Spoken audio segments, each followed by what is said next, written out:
اللہ کے سوا کسی سے مدد نہ مانگ کہ اس کے سوا کوئی مددگار نہیں، اس کے سوا کوئی مشکل کشا نہیں، اس کے سوا کوئی حاجت روا نہیں، اس کے سوا کوئی بیڑے پار کرنے والا نہیں، اس کے سوا کوئی بیماریاں دور کرنے والا نہیں، اس کے سوا کوئی مرادیں پوری کرنے والا نہیں۔ جب مانگنا ہو تو اسی سے مانگ، جب رونا ہو تو اسی کے در پہ آنسو بہا، جب دامن پھیلانا ہو تو اسی کے در پہ دامن پھیلا۔ وعدہ پورا کرنا، ایاک نعبد و ایاک نستعین، ہم تیری ہی عبادت کرتے ہیں اور جزاک اللہ، ہم تجھ سے ہی مدد مانگتے ہیں اور مانگتے رہیں گے۔ سیدہ عائشہ صدیقہ رضی اللہ تعالی عنہا نے بھی اللہ کے حضور اشک بہائے، اسی کو دل کی بات سنائی۔ الہ العالمین منافقین نے میرے خلاف جھوٹے الزامات عائد کیے ہیں، میری کردار کشی کی مہم چلا رکھی ہے۔ اگرچہ یہ بات نئی تو نہیں، مجھ سے پہلے بھی معصوموں کے خلاف یہ پراپگنڈا ہوتا رہا، لیکن جب موسیٰ پر الزام لگا تو نے ان کی برات کا اہتمام کیا، جب یوسف پر الزام لگا تو نے ان کی برات کا بھی اہتمام کیا، جب مریم پر الزام لگا تو نے ان کی برات کا بھی اہتمام کیا۔ میرے معبود، آج تیرے محبوب کی عائشہ اشک بار آئی ہے اور یہ فیصلہ کر کے آئی ہوں، جب تک میری برات کا اہتمام نہیں ہوگا تیرے در سے سر نہیں اٹھاؤں گی، سجدے سے سر نہیں اٹھاؤں گی، کسی اور کے در پہ نہیں جاؤں گی، تجھ سے ہی مدد مانگتی ہوں، تجھ سے ہی درد دل کہتی ہوں۔ رو رہی ہے سیدہ عائشہ صدیقہ رضی اللہ تعالی عنہا، کس کے آگے؟ اسی کے آگے رویا کرو، اسی کے آگے اشک بہایا کرو، اسی کے حضور دامن پھیلایا کرو، ساری امیدیں اسی سے وابستہ کیا کرو کہ اس کے سوا دامن بھرنے والا کوئی نہیں، دامن خالی کرنے والے بہت، بھرنے والا کون؟ دامن خالی کرنے والے بہت۔ بیٹھے ہوئے ہیں فنکار، جھنڈیاں لہرا رہی ہیں، زلفیں جا رہی ہیں، چادریں اوڑھی ہوئی، قبریں سجائی ہوئی، جھنڈیاں لہرائی ہوئی، چادر اوڑھے ہوئے بیٹھے ہیں، جیسے آسمان سے اتری ہوئی چیز ہو گئی۔ اور سادہ لو انسانوں سے کہتے ہیں کچھ لے کے آؤ گے تو کچھ لے کے جاؤ گے، خالی ہاتھ آؤ گے تو خالی ہاتھ جاؤ گے، لیکن اس کے در رحمت سے صدا آتی ہے کچھ نہ لے کے آؤ، سب کچھ لے کے جاؤ، خالی ہاتھ آؤ، دامن بھر کے جاؤ۔ قال ربکم ادعونی استجب لکم ان الذین یستکبرون عن عبادتی سیدخلون جہنم داخرین۔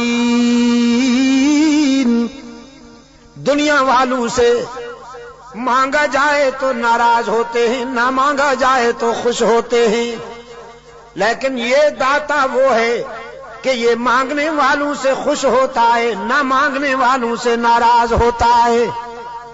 ان الذین یستکبرون عن عبادتی، یہاں مفسرین نے لکھا ہے عبادتی سے مراد ہے جو مجھے پکارنے میں گریز کرتے ہیں، کیونکہ پکارنا عبادت ہے، پکارنا پیرا مدد کر، شرک کی تس، کہ کی تس شرک کی تس، کیونکہ پکار عبادت ہے، پکار قال ربکم ادعونی استجب لکم، تمہارا رب کہتا ہے مجھے پکارا کرو میں تمہاری دعاؤں کو قبول کرنے والا ہوں، ادعونی استجب لکم، مجھے پکارا کرو میں تمہاری دعاؤں کو قبول کرنے والا ہوں، ادعونی ان الذین یستکبرون عن عبادتی، یقیناً وہ لوگ جو مجھے پکارنے میں گریز کرتے ہیں، مجھ سے مانگنے میں گریز کرتے ہیں، سیدخلون جہنم داخرین، ذلیل ہو کر منہ کے بل گھسیٹ کر جہنم میں ڈالا جائے گا انہیں۔ تو کسے پکارا جائے مشکلات میں؟ قادر کو یا عبد القادر کو؟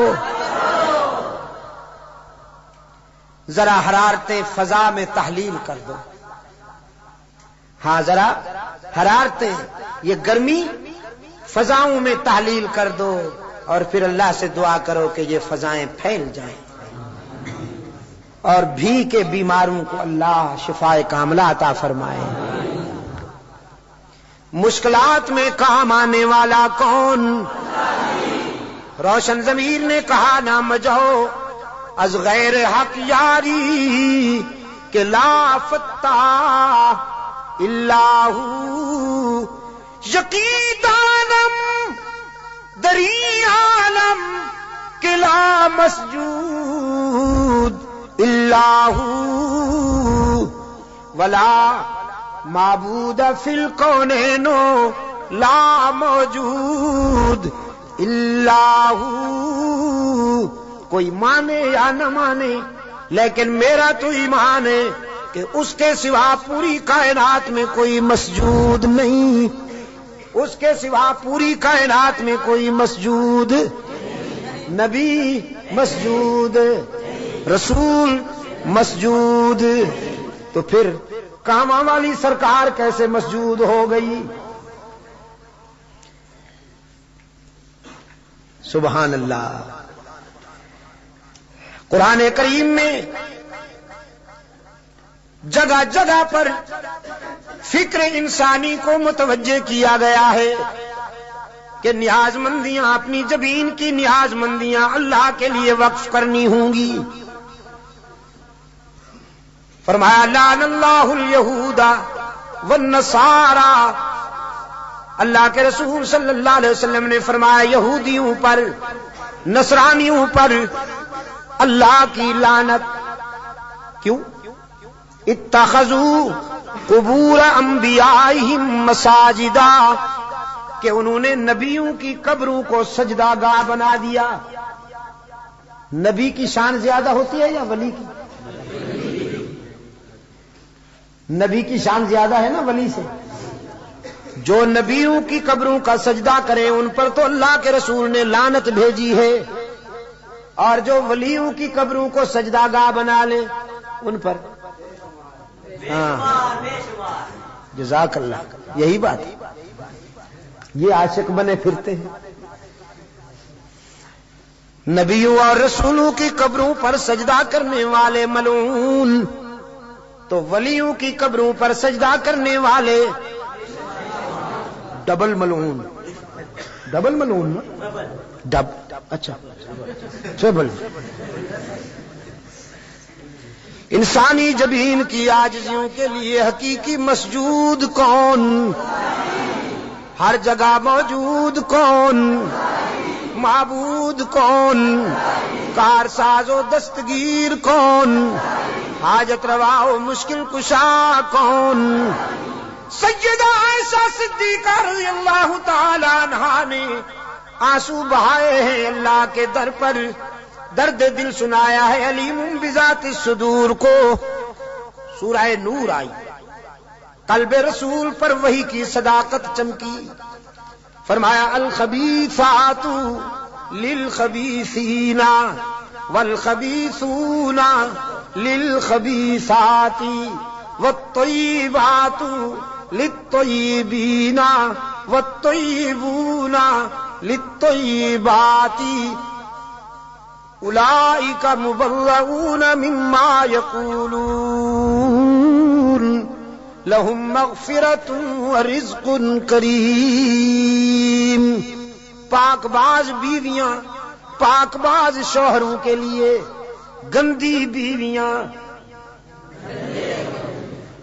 گندے شوہروں کے لیے، پاک باز شوہر پاک باز بیویوں کے لیے، گندے شوہر گندی بیویوں کے لیے قرآن ہے.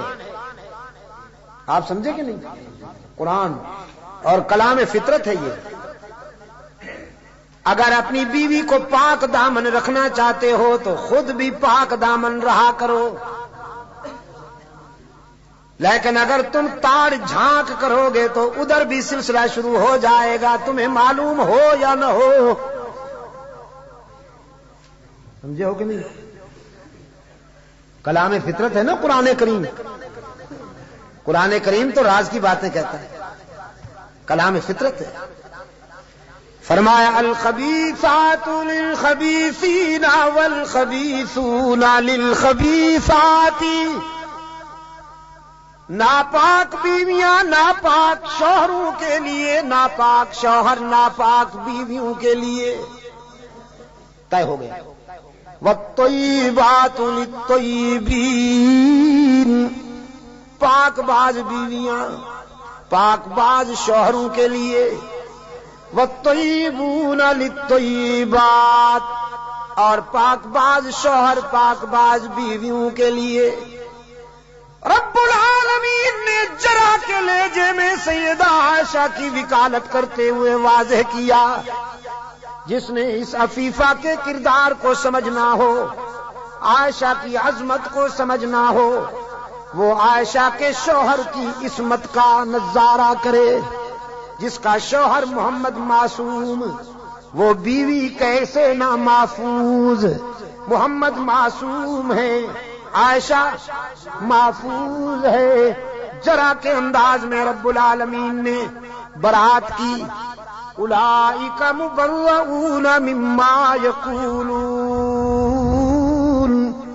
میں اعلان کرتا ہوں کہ پیغمبر کی آبرو بے داغ ہے، نبی کی آبرو کا دامن پاک ہے.